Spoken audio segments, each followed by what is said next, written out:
আজ শুরু হলো আমার প্রথম ব্লগ, স্বামীর দেওয়া ভালোবাসা মাথায় দিয়ে। এদিকে আমার শাশুড়ি মা অ্যাডভান্স রেডি হয়েছিল নিজের পছন্দের মানুষটাকে যাওয়ার জন্য। দুষ্টু বাবান আনন্দে লাফালাফি করছে ঘুরতে বেরোনোর জন্য। আমি এদিকে হেলমেট নিয়ে রেডি।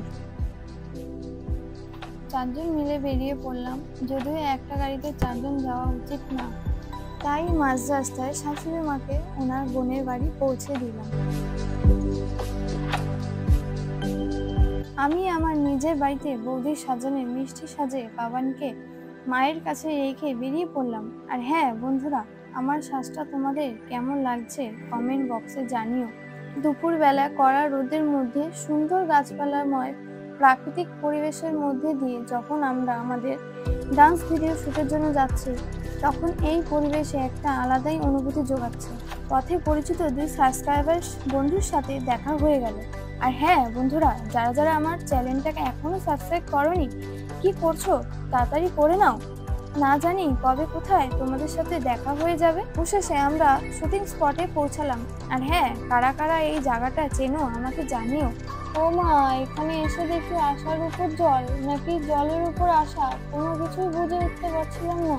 অবশেষে হার না মেনে মা গঙ্গাকে স্পর্শ করে আমি মাঠে নাকি জলে, ও যাই হোক, অবশেষে সঠিক শুটিং স্পটে কঠিন পরিশ্রম করে পৌঁছানোর পর যা হয় আর কি, টেক শট, কাট শট বিভিন্ন মাধ্যমের মধ্যে দিয়ে শুটিং শেষ হলো।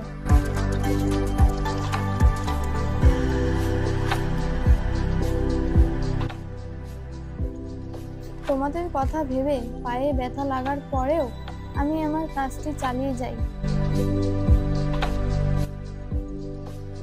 শুটিং স্পটে যেরকম পরিশ্রমের মধ্যে দিয়ে গিয়েছিলাম, তার থেকে ফেরার পথে বেশি রিস্ক ছিল, কারণ জল অনেকটাই রাস্তায় চলে এসেছিল।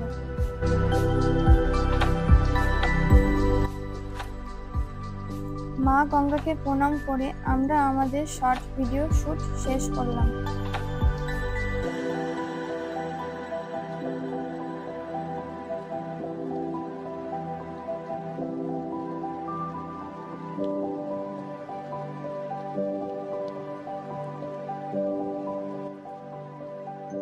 টাটা বন্ধুরা, আবার দেখা হবে নেক্সট ভিডিওতে। আর হ্যাঁ, আমাকে অনেক অনেক আশীর্বাদ করো আর পাশে থেকো।